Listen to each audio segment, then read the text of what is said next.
Friends, હું અજય ત્રિવેદી અને આજે આપણે ધોરણ 10 વિષય વિજ્ઞાન ચેપ્ટર 12 વિદ્યુત ઇલેક્ટ્રિસિટી અને મિત્રો આ ચેપ્ટરના આપણે ટેક્સ્ટ બુક અને સ્વાધ્યાયના બધા જ દાખલાઓના સોલ્યુશન શીખી રહ્યા છીએ.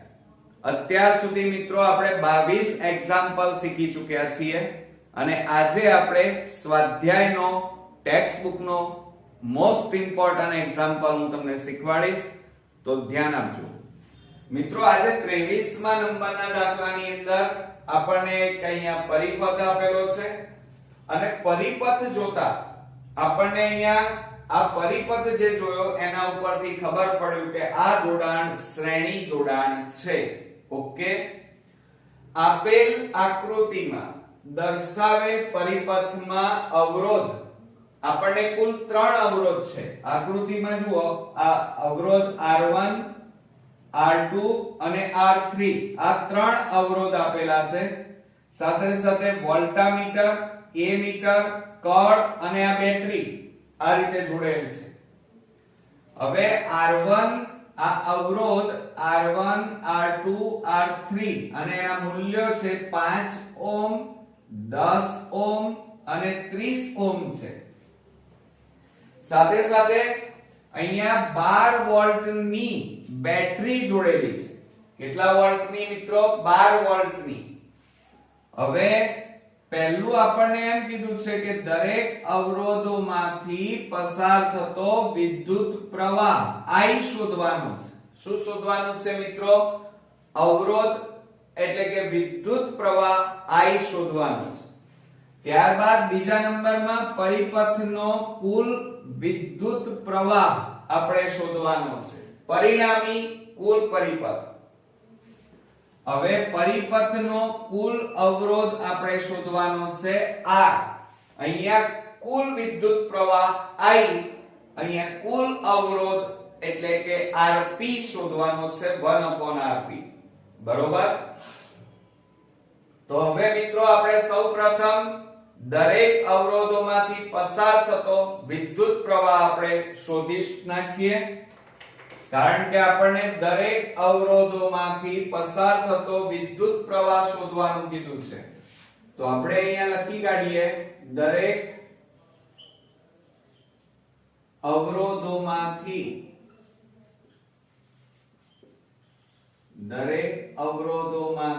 પસાર થતો વિદ્યુત પ્રવાહ. હવે જો અહીંયા આપણે દરેક અવરોધમાંથી પસાર થતો વિદ્યુત પ્રવાહ શોધવાનો છે મિત્રો.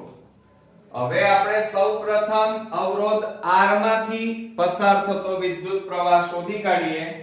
એટલે અહીંયા એક નંબર આપીએ કે અવરોધ R1 માંથી પસાર થતો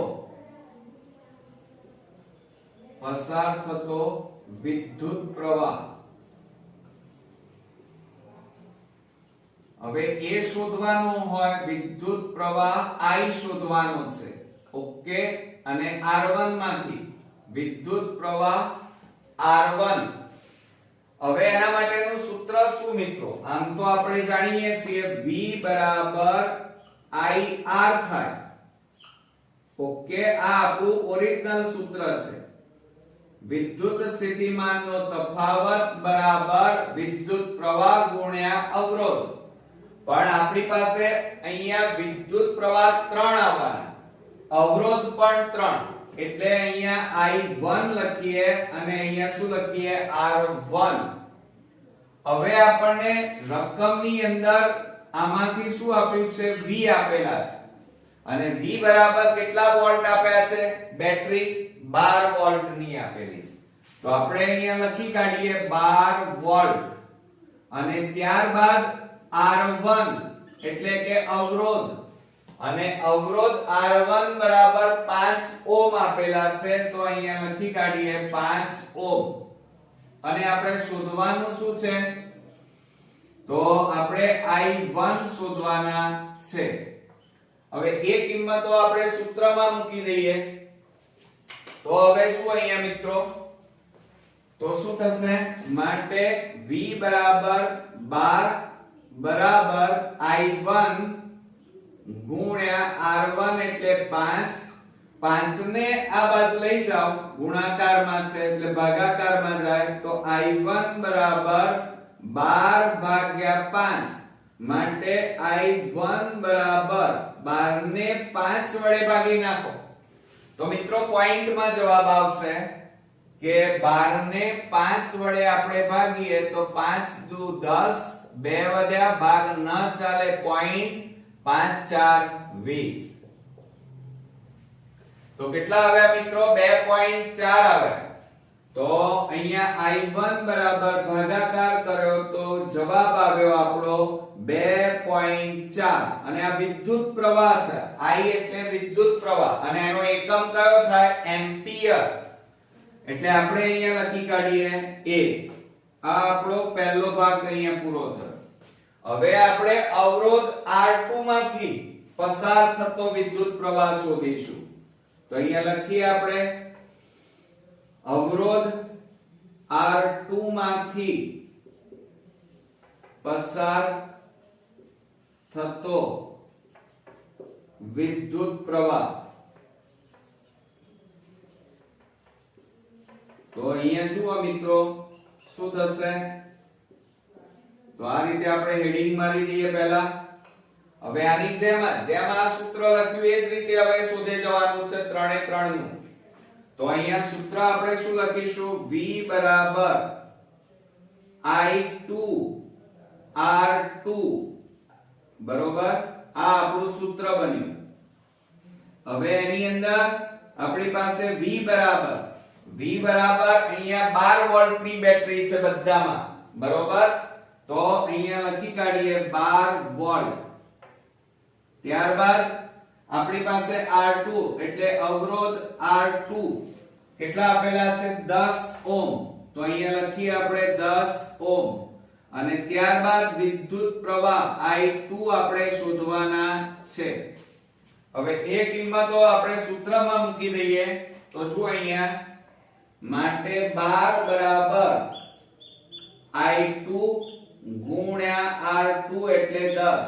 હવે 10 ને આ બાજુ લઈ જાઓ તો I2 બરાબર 12/10 થાય. તો બરાબર જુઓ 12 ને 10 વડે ભાગો, છેદમાં 10 આપેલા છે, એક બિંદુ છે એટલે પોઈન્ટ કાપો તો મિત્રો શું થશે?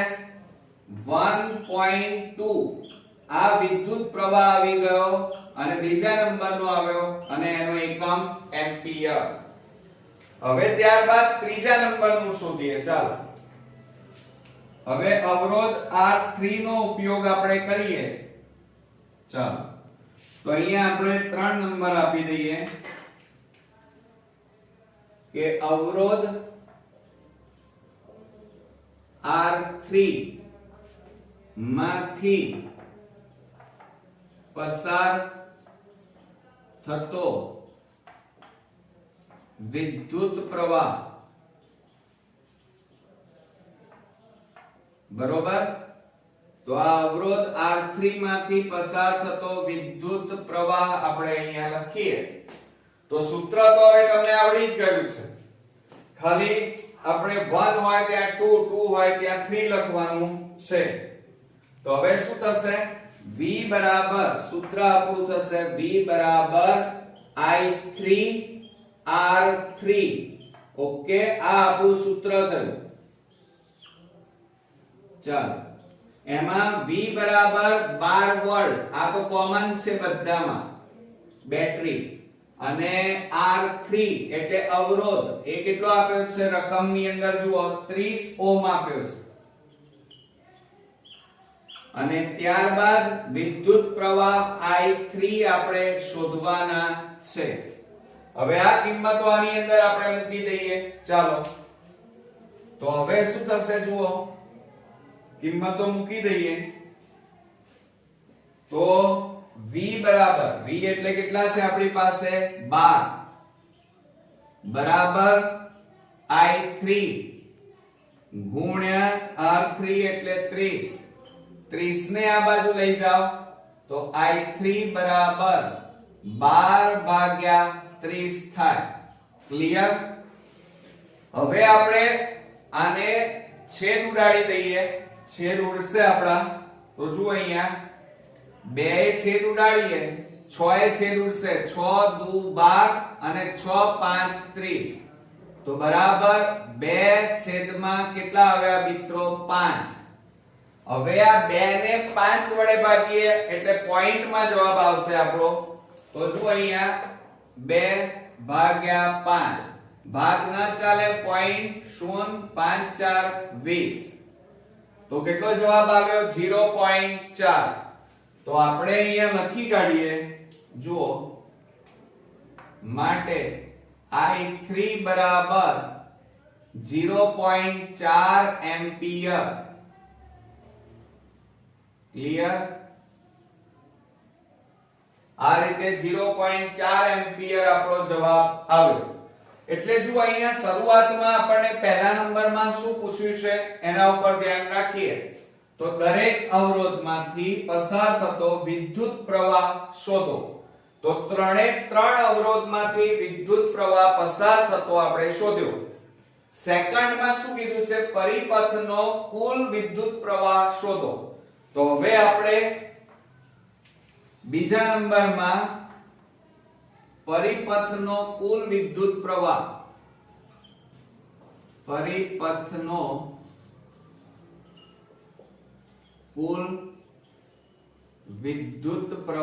શોધવાનો છે. બરોબર? હવે ધ્યાન આપો. હવે કુલ વિદ્યુત પ્રવાહ એટલે I કહેવાય. બરોબર? આપણી પાસે કુલ 3 પ્રકારના વિદ્યુત પ્રવાહ છે જવાબમાં. એટલે I બરાબર, ધ્યાન આપજો બરાબર, I બરાબર I1 વત્તા I2 પ્લસ I3. આ આપણું સૂત્ર થાય. કારણ કે 3 એ 3 I1 I2 અને આ I3 નો સરવાળો. તો બરાબર I બરાબર I1 એટલે કેટલા આવ્યા? 2.4 પ્લસ I2 એટલે 1.2 અને I3 બરાબર આપણી પાસે 0.4.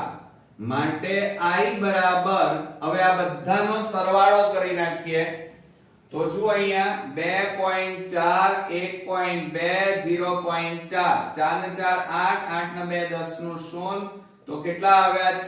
4.0 એટલે કેટલા એમ્પિયર કહેવાય? 4 એમ્પિયર મિત્રો કહેવાય. તો આપણો અહીંયા કુલ વિદ્યુત પ્રવાહ અહીંયા આપણને મળી ગયો 4 એમ્પિયર. બરોબર? હવે ત્રીજા નંબરમાં આપણને શું કીધું છે? જુઓ પરિપથનો કુલ અવરોધ શોધો. હવે ધ્યાન આપો, આ શ્રેણી જોડાણ છે. કયું જોડાણ છે? શ્રેણી જોડાણ. હવે શ્રેણી જોડાણ છે એટલે આપણે ત્રીજા નંબરમાં અહીંયા શોધી કાઢીએ. ધ્યાન આપજો બરોબર કે પરિપથ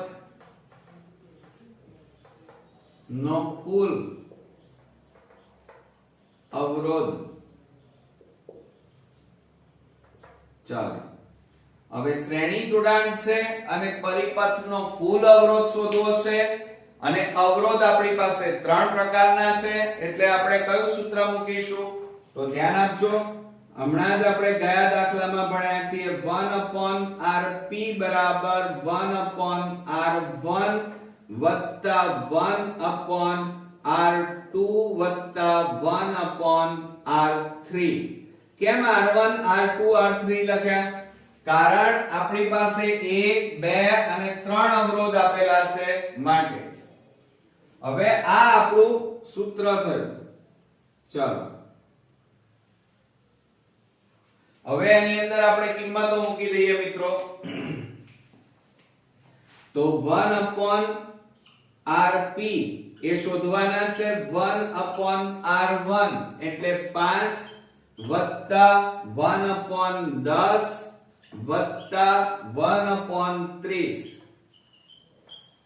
માટે 1/Rp બરાબર 5 10 અને 30 એનો લસા કેટલો આવે 30 આવે ક્લિયર હવે 5 ને કેટલા વડે ગુણીએ તો 30 આવે 5 6 30 10 ને 3 વડે ગુણીએ તો 10 3 30 અને આ 30 30 તો ઉડી જાય એટલે કેટલા વધે કશું ના હોય તો 1 વધે હવે જો અહીંયા માટે 1/rp બરાબર 6 ને 3 9 9 ને 1 10 તો 10 છેદમાં કેટલા લખાય 30 મીંડે મીંડે ઉડી ગયા માટે 1/rp બરાબર 1/3 પણ તમે જાણો છો કે હવે આપણે ક્રોસ ગુણાકાર કરી નાખીએ બરોબર એટલે કે rp ને અહીંયા ગુણો 3 ને આ બાજુ ગુણીએ તો જવાબ કેટલો આવે rp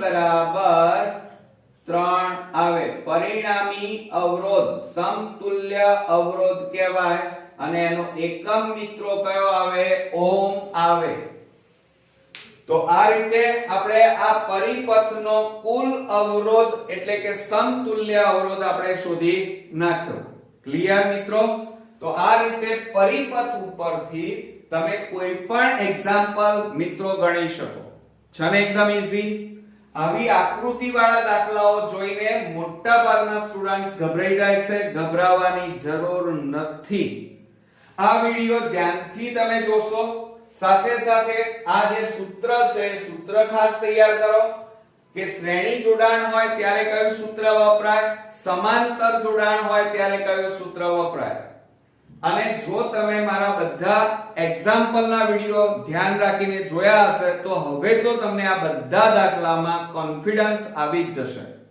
તો નેક્સ્ટ વિડિયોમાં મિત્રો ટેક્સ્ટ બુકના અલગ બીજા દાખલા સાથે ફરી મળીએ ત્યાં સુધી ગુડ નાઈટ ફ્રેન્ડ્સ